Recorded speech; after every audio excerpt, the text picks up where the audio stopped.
Regresamos aquí a Fórmula Financiera. Nos da mucho gusto que está aquí en el estudio Abraham Vela Dip. Él es el nuevo presidente de la CONSAR, la Comisión Nacional de los Sistemas de Ahorro para el Retiro. Muchísimas gracias, Abraham. Es un honor estar aquí con Bienvenido, ustedes. Abraham. Gracias. Bienvenido, Abraham. Gracias por la invitación.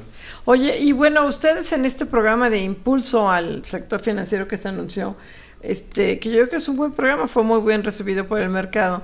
Las Afores va a haber más flexibilidad para inversión. Cuéntanos en lo que se refiere a tu sector, a las Afores o a las Afore. Yo siempre las pluralizo, pero hay gente que dice que las Afore, ¿qué va a pasar? Ok, bueno, yo también las expreso de esa manera, las Afore. Sí. Creo que es lo correcto, las Afore. Sí, las administradoras. Bueno, como ustedes bien saben, este programa de medidas para impulsar el sector financiero percibe como objetivo principal contribuir al desarrollo del sistema financiero, en particular al mercado de capitales. El Banco de México emitió disposiciones que permiten a los intermediarios financieros llevar a cabo ciertas operaciones que antes estaban relativamente controladas por la autoridad, por el Banco de México en lo particular, y bueno, entre las instituciones financieras a las cuales ahora se les va a permitir llevar a cabo cierto tipo de operaciones que antes no tenían permitidas, se encuentran las Afores.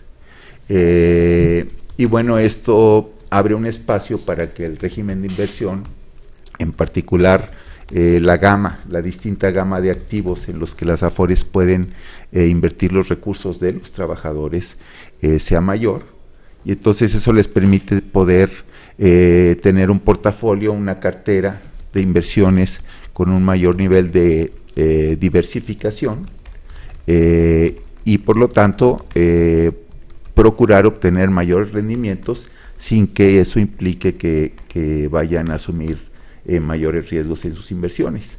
Entonces se pueden mantener los rendimientos y reducir el riesgo de las inversiones por un lado, y por otro lado, con un mismo nivel de riesgo, se pueden obtener, esperamos, mayores rendimientos. Esto pues es en abono de los rendimientos que obtienen los trabajadores, y bueno, entre las distintas gamas de operaciones que ahora pueden realizar las Afores, una que es muy importante es que pueden ahora realizar el préstamo de valores, hacer operaciones de préstamo de valores. Hay algunas otras por ahí que no quisiera mencionar porque todavía ya presentamos una iniciativa, bueno, el Ejecutivo presentó una iniciativa en el Congreso de la Unión que todavía no se publica, esperábamos que se publicara hoy en la Gaceta Parlamentaria, y ahí es donde viene concretamente cuál es el tipo de operaciones que van a poder realizar ahora las Afores y que antes de alguna manera no podían llevar a cabo o tenían muchas limitaciones para realizarlas. Entonces, esto es muy importante mencionarlo porque, como bien sabemos, a lo largo de los últimos años los rendimientos que ofrecen las Afores han venido disminuyendo. También sabemos que el régimen de inversión se ha venido ampliando, se ha venido flexibilizando con nuevos instrumentos como los ECADES, las fibras, los EPRIs, etcétera. Pero bueno, la verdad es que la inversión en estos instrumentos por parte de las Afores ha sido tan agresiva, han sido muy atractivos, que lo que ha sucedido es que ya un poco se ha saturado la inversión en estos instrumentos. Las opciones de diversificación y de manejo de riesgos que pueden llevar a cabo las Afores ahora se han venido limitando con el crecimiento, con estos desarrollos, y entonces pues el que ahora puedan realizar operaciones en una mayor gama de instrumentos permite darles mayor flexibilidad para seguir buscando rendimientos o mantener rendimientos altos para los trabajadores. Pues es importante esto, Abraham Vela Dip. Estamos platicando con el presidente de la CONSAR. Abraham, creo que tienes un reto muy fuerte, un reto muy importante en la posición de la CONSAR, en la medida en que cada vez más se acerca, y no sé si sea en este sexenio cuando se cumpla el número de años para que llegue la primera generación de mexicanos que van a tener derecho a utilizar su ahorro para el retiro en este nuevo esquema de administración por las Afore. Yo te preguntaría, ¿qué están haciendo? ¿Qué están planteando desde ahora para enfrentar esta circunstancia que todo el mundo lo ha señalado? Esta primera generación pudiera llegar a tener muchos problemas en la medida en que no se acumuló un ahorro voluntario tal que permita superar el 30% con el que se calcula que van a salir la mayoría de los trabajadores a encontrarse en su primer encuentro con esta parte de los ahorros que acumularon en su retiro. Pues sí, efectivamente es uno de los grandes retos que se tienen por delante.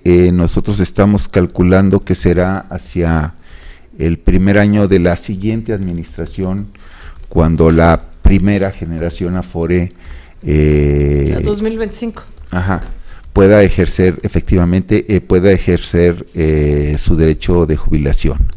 Efectivamente el monto de los recursos que se habrán acumulado en estas cuentas pues será relativamente reducido, y entonces las pensiones que obtendrán los trabajadores de la primera generación Afore serán con una tasa de reemplazo relativamente baja.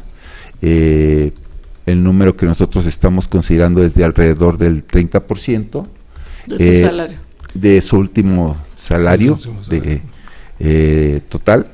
Pero bueno, también aquí vale hacer la observación de que en el caso de aquellos trabajadores que no hicieron uso de su crédito del Infonavit, pues ellos van a tener un ahorro adicional que les permitirá alcanzar una tasa de reemplazo mucho mayor.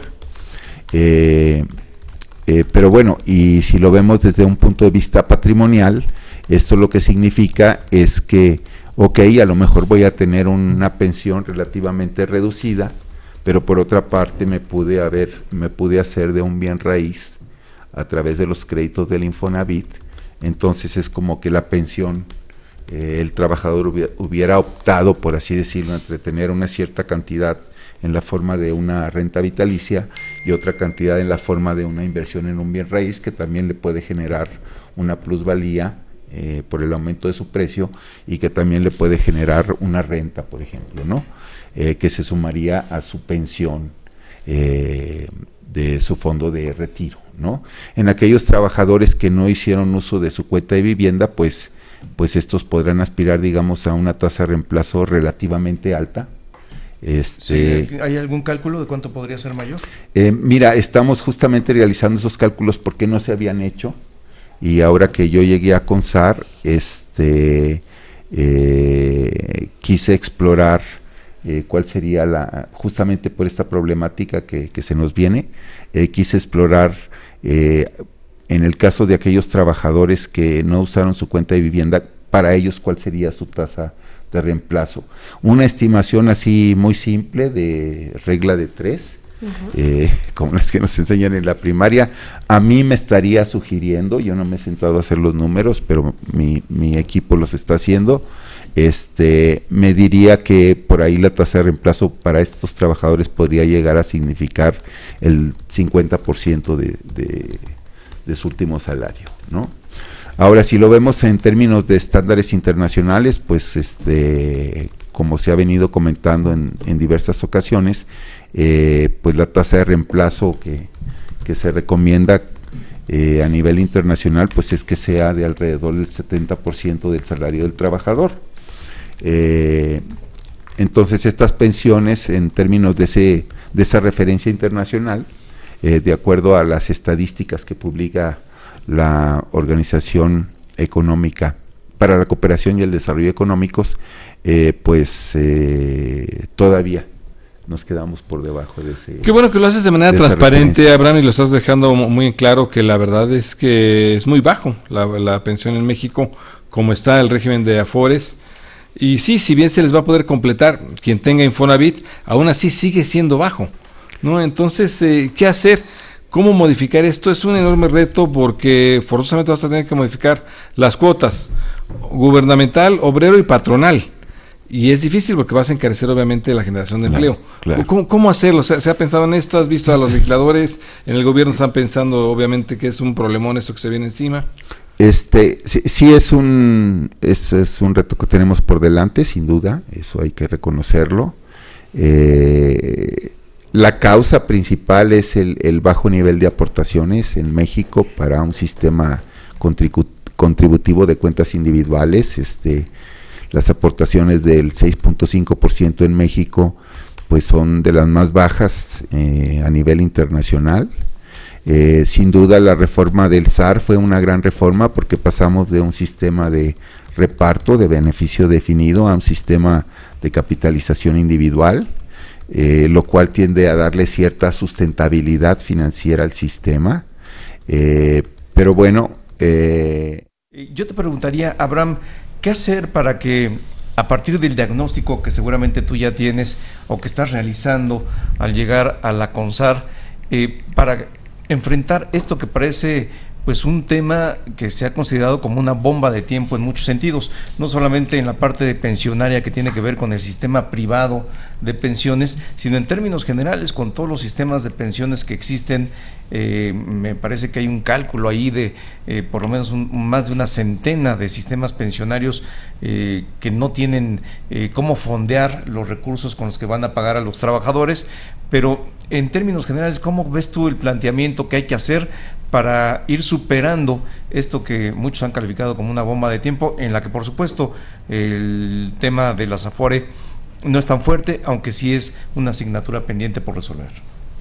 No sé si te estás refiriendo particularmente a la primera generación Afore o... Es correcto. Ok. Bueno, en el caso de la primera generación Afore, efectivamente, debido al bajo nivel de las contribuciones de 6.5% del salario de cotización del trabajador, pues esto es algo que, estas contribuciones son bajas, como he mencionado, en relación a en una comparación internacional, de las más bajas del mundo para un régimen pensionario con las características del mexicano. ¿Se tendría que elevar a 15 por lo menos? 15 yo pienso que sería un número fabuloso, excelente, que le permitiría... Pero de Santa Claus, casi. Pues no sé, yo creo que dependerá de la disposición de los tiempos políticos y de la disposición del legislativo de reconocer que este es un tema de justicia social que debe ser atendido, porque de lo contrario pues vamos a seguir aspirando a pensiones que realmente no son las que quisiéramos, dignas o las mejores para todos los mexicanos. No queremos tener adultos mayores viviendo en situación de pobreza. Entonces, sí, yo creo que hay que incrementar las contribuciones. No entiendo las razones por las que esto no se hizo en el pasado, y que ahora nos llevan a una situación en donde ya en un periodo de 6 años hacia adelante pudieran resultar en una situación muy problemática. Desde luego, Abraham, bueno, en el caso de una posible reforma en las pensiones, pero en lo que hay actualmente, obviamente tú vas a buscar dos cuestiones. Una, quizás seguir bajando las comisiones que cobran las Afores, y dos, desde luego ya nos comentabas, que viene con las posiciones del Banco de México, que eleven la rentabilidad que le dan al trabajador de año con año. Cuéntanos cómo vas haciendo estas. Bueno, la rentabilidad se va a dar mediante esta iniciativa que hemos presentado en el Congreso, que incluye básicamente que las Afores ahora puedan realizar operaciones que antes no les estaban permitidas por Banco de México, o que no estaban permitidas por la propia ley del sistema de ahorro para el retiro. Esta iniciativa que se presenta al Congreso amplía el espectro de instrumentos en los que pueden invertir las Afores. ¿Cómo cuáles instrumentos podrían ser? Mira, uno muy importante es el de préstamo de valores, el otro es el que puedan invertir en ofertas privadas. Pero no son las principales ofertas como la de los bonos o ofertas privadas de acciones. De acciones. De acciones. Sí. Esto también conlleva un tema de inclusión financiera para las empresas pequeñas y medianas, que pueden encontrar muy atractivo poder realizar ofertas privadas y que estos recursos puedan ser adquiridos por las AFORES, estos instrumentos, y que sirvan como una fuente de financiamiento para financiar este tipo de empresas. Y pues ese es un tema de inclusión financiera en lo que se refiere a las empresas, no a los individuos. Hay otras cosas que no puedo mencionar porque están consignadas en la iniciativa, todavía no se publican en la Gaceta. La iniciativa se presenta, o sea, ¿Ya cuando se presentó? Cuando se publica, Se envía. Se envió, se esperaba que se publique. Se esperaba que se publicara el día de hoy, pero no fue así. Si hoy se hubiera publicado, bueno, pues ahí vienen listados cuáles son este tipo de instrumentos. ¿Se puede publicar mañana? Yo espero que así ocurra. ¿Pero ya se aprobó en el Congreso? No, es simplemente para enviarla. El envío de la iniciativa. un cachito. Bueno, pues ahí hay operaciones, digo ya, si quieren un poquito de detalle. Sí, ya es como son chismosos. No venía preparado, pero... No, yo le estaba dando mensaje que no lo haga, fíjate. Sí. Mario Delgado, que por favor no lo haga. No traigo mis gafas, pero aquí a lo mejor puedo encontrar algo así rápido. Mientras decimos a nuestra audiencia que estamos platicando con Abraham Everardo Vela, él es el presidente de la CONSAR, y estamos platicando de una iniciativa que apenas está por publicarse en la Gaceta y que pues ya fue enviada por el Ejecutivo Federal. Incluye una serie de medidas para mejorar el régimen de inversión con el propósito de facilitar las cosas a las administradoras. Sí. De acuerdo, sí. Mira, a manera de ejemplo está el préstamo de valores, que ya mencioné. También hay, se van a modificar operaciones que tienen que ver con la recepción de garantías en efectivo. Esto está relacionado con el tema, por ejemplo, de las llamadas de márgenes en el caso de las operaciones con derivados. También cosas relacionadas con cierto tipo de reportos. También la inclusión de algunos vehículos de capital privado, como mencionaba, lo de las ofertas privadas para las empresas pequeñas y medianas, esto se complementa con las medidas de mercado de valores como las SPAC que van a poder colocarse. Efectivamente, esto es solo una pequeña parte del programa de impulso al sistema financiero y al mercado de capitales que se anunció el pasado día 8 de enero. Pero no hay estímulos fiscales, o sea, si tú quieres ahorrar de largo plazo, el único estímulo que tienes es hasta el 10% de tu salario lo puedes deducir, o si tienes un tope son 147,000 pesos anuales, es lo más que puedes llegar. Si tú quieres invertir en tu ahorro voluntario no lo puedes, y sacarlo cuando te jubiles no lo puedes hacer, no hay estímulos. Bueno, efectivamente, están los estímulos que mencionas, sí, que son los únicos que hay. Que son los únicos que hay, pero bueno, en la CONSAR hemos venido considerando la posibilidad de incluir algunos estímulos adicionales. Qué bueno. Sí. No quisiera yo mencionarlos, cuáles podrían ser, porque todavía no los he comentado con el señor secretario de Hacienda, y por lo tanto no cuento con un visto bueno. Pero aquí estamos entre amigos, casi nadie nos escucha. Sí, bueno, casi nadie. Le va a encantar. Oye, Abraham, pero lo que sí creo que es bien importante es que tú lo mencionabas hace un momento, este gobierno tiene mucha sensibilidad con los sectores sociales más desprotegidos y sin duda todos esos programas que se han venido anunciando de pensión universal, por ejemplo, pues van enfocados precisamente a los segmentos de población que han entregado su esfuerzo, su trabajo durante muchos años y que pues no merecen vivir en la miseria por ese lado. Entonces, en términos generales, ¿crees tú que sea posible que pudiera la CONSAR llevar adelante un impulso que por años hemos visto que es necesario, y tú también lo señalabas, en la Cámara de Diputados, en el Congreso, por alguna razón, no sabemos qué razones, no se llevaron adelante algunas decisiones que se tengan que tomar, como por ejemplo el aumento en la aportación, que es algo que siempre se ha sabido? ¿Crees que en esta administración, en ese contexto, sí se pueda llevar adelante todas las medidas necesarias para evitar que lleguemos a tener una enorme población de viejitos pobres? Sí, efectivamente, es un tema que que hemos conversado al más alto nivel, la intención de procurar buscar una reforma integral al sistema de pensiones que sea de muy largo alcance, que involucre obviamente un incremento importante de las contribuciones. Yo he venido proponiendo que en congruencia con la edad que ahora se determinó para las pensiones universales. ¿En cuánto es 60? 67. ¿En cuánto es 67? ¿Perdone? ¿En cuánto es la edad hoy en día para pensionar? 65 años en el IMSS.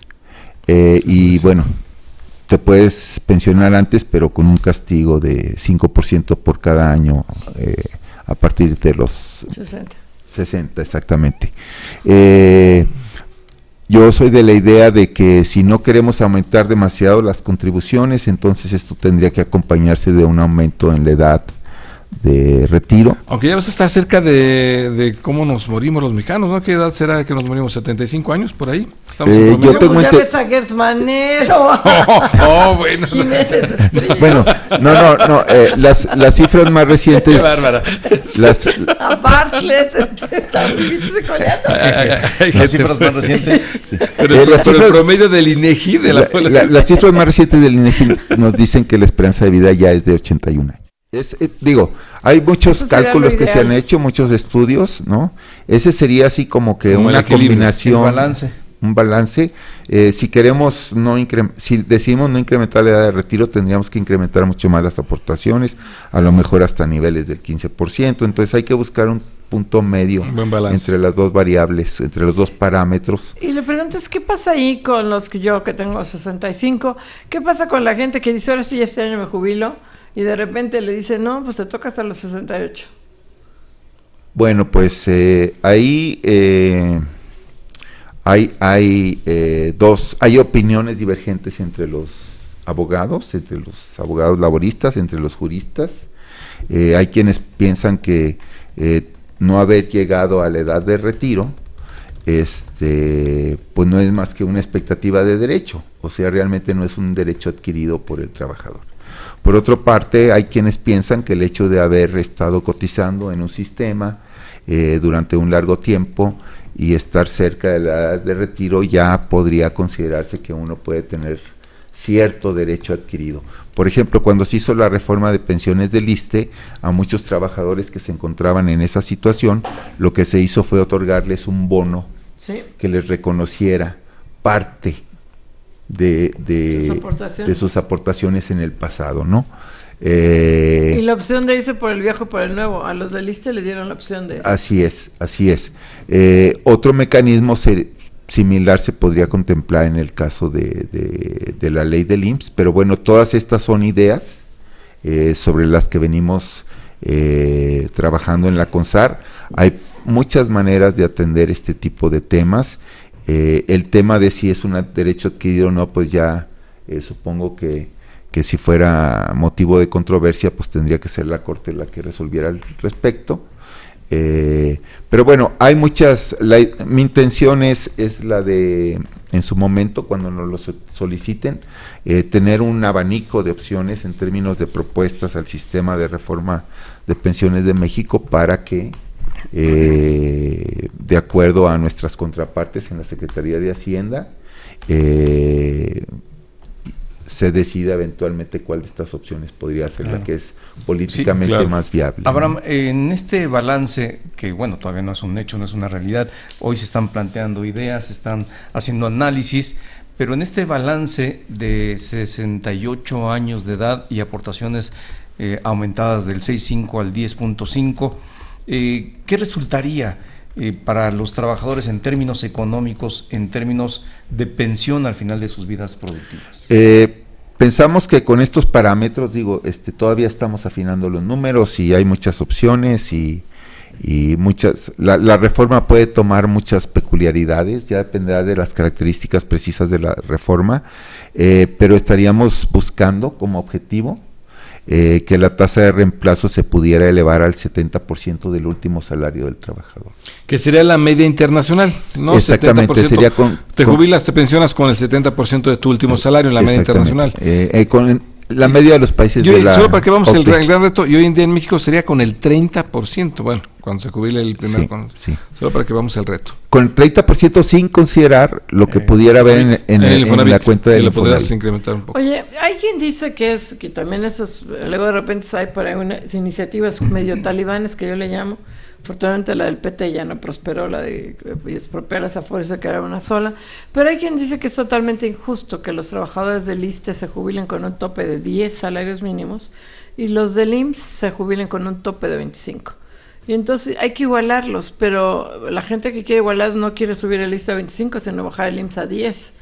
Eso también sería una aberración para toda la gente que lleva cotizando en el IMSS, pensando que sí pudiera llegarse a jubilar a los que cotizan a nivel más alto con 25 salarios mínimos. Lo que yo te diría es que sí hay circulando por ahí propuestas de reforma que consideran lo que tú estás mencionando. O sea, bajarla del IMSS. Una disminución, pero ninguna de estas propuestas es la de la presente administración, porque la de la presente administración está en proceso de elaboración. Uh-huh. Todavía estamos evaluando por ahí muchas propuestas que se hicieron durante la pasada administración por parte del propio gremio de las Afores, la Amafore, por parte del Grupo Val, por parte de la OCDE, y bueno, por ahí hay varias, entonces también hay una que dejó la administración anterior. Entonces, bueno, pues habrá que evaluar si es posible respetar estas expectativas de derecho de los trabajadores del IMSS. Yo creo que mi punto de vista personal, pero no seré yo quien tome la decisión, es que habrá que respetar las expectativas de derecho de los trabajadores. Las del 25 del IMSS. Sí, porque si no generas una desconfianza muy grande. Claro. En ese sentido, Abraham, yo creo que es bien importante. Una tragedia. Acabas de mencionar la palabra clave, confianza. El ahorro de los trabajadores tiene que estar sobre esta palabra, la confianza. Y siempre, desde hace mucho tiempo, no nada más ahora, siempre en cada circunstancia los trabajadores dicen, ¿y qué tal si algún día el gobierno me expropia mis ahorros? No lo dicen de ahora, lo han dicho de mucho tiempo, y yo te preguntaría, ¿qué tanta seguridad tienen hoy los trabajadores de ver que pueden mantener esa confianza en el sistema de pensiones privado que existe y que no va a haber ninguna sorpresa que los lleve a que haya modificaciones tales que se vea en detrimento de los trabajadores? Yo creo que ese escenario se puede descartar totalmente. Por eso es que no prosperó la iniciativa del Partido del Trabajo. Obviamente no respetar o, como tú indicaste, expropiar o parte de los recursos de los trabajadores, las consecuencias sobre la confianza del sistema de pensiones actual serían catastróficas, ¿no? Iría contra el propósito de promover el ahorro voluntario, de buscar mayores aportaciones. Claro. Porque bueno, ¿quién va a querer aportar a una cuenta? Llámese el propio gobierno, llámese los propios patrones, llámese los trabajadores. Si alguien te lo va a querer agarrar para un... Si alguien lo va a querer utilizar para algún propósito que no es el retiro del trabajador. Yo creo que la responsabilidad de la CONSAR es ser el custodio de esos recursos, supervisarlos, regularlos y justamente proteger esos recursos, porque ese dinero es de los trabajadores. Oye, en rendimiento, ¿cómo estamos de Afores? ¿Cuánto te deja la Afore de rendimiento en México frente a otras administradoras? ¿Cerramos bien? Mira, en términos de el saldo acumulado en las Afores de diciembre, del cierre del año pasado al cierre de 2017 al cierre de 2018, fue de un aumento de 125,000 millones de pesos, que representa un incremento de solo 0.2%. Ay, casi nada. Por tema tasas de interés le afectó. Sí, efectivamente. Obviamente esto, pero es importante destacar aquí que a pesar del tema de las tasas de interés, de las minusvalías, de la volatilidad que estuvo reinando en los mercados financieros internacionales durante 2018, a pesar de todo eso, se logró incrementar, aunque fuera en una cantidad muy mínima, modesta, pero se incrementó el saldo de las cuentas acumuladas en las AFORES, ¿no? ¿El rendimiento promedio fue? El rendimiento promedio en el año 2018 fue negativo, en menos 3.8% aproximadamente, en términos reales. Eso a raíz de octubre, ¿no? De la caída. Exacto, a raíz de las minusvalías de octubre y noviembre. Tras el cierre del aeropuerto. Exacto. Oye, Abraham, aquí hay que aclarar porque las minusvalías son coyunturales, son circunstanciales, no se concretan hasta que no se toman los ahorros de los trabajadores. Correcto. Eso es importante mencionarlo, Abraham. Y yo te preguntaría, ¿crees que en función de la iniciativa de reforma que ustedes están buscando, que están planteando, pudiéramos ver que en el curso de los 4 o 5 años que faltan para esta primera generación de trabajadores que van a exigir sus pensiones por las AFORE, pudieran tener un avance importante en cuanto a las plusvalías que se registren? Bueno, ese es parte de la intención de estas medidas. Otras de las acciones que queremos tomar es hacer un esfuerzo muy fuerte para promover el ahorro voluntario de los trabajadores. También considerar, bueno, un aspecto que no se debe. Vamos a tener que interrumpir y despedir. Solo mencionar, estamos buscando una baja de comisiones hacia el final del sexenio de 0.7%. Ah, está bien. ¿En cuánto estaba? Fíjate que bien. Sí. Entonces eso también va a abonar a Abraham Vela Dip, presidente de la CONSAR. Qué gusto, Abraham. Se acaba el programa. Abraham Vela, presidente de la CONSAR. Muchas gracias. Buenas noches. Adiós, Mari Carmen Cortés. Buenas Marco noches. Vares. Gracias, Mari Carmen. Pepe, muy buenas noches. Abraham, gracias. De Diana Un abrazo, Cepeda, con buenas la noches. asistencia de Cindy Sánchez y de Elisa Guzmán. Muchísimas gracias. Gracias a los controles técnicos a Javier, creo que sigue ahí. Muchísimas gracias. Nos vemos mañana. ¿Qué pasó? Chepino? Ya está el Chepino, perdón. Pero es que tomaste vacaciones de 8 meses, Chepino. Toda la vida te vas de vacaciones. Gracias, nos vemos mañana. Sean felices. Adiós, gracias. Gracias.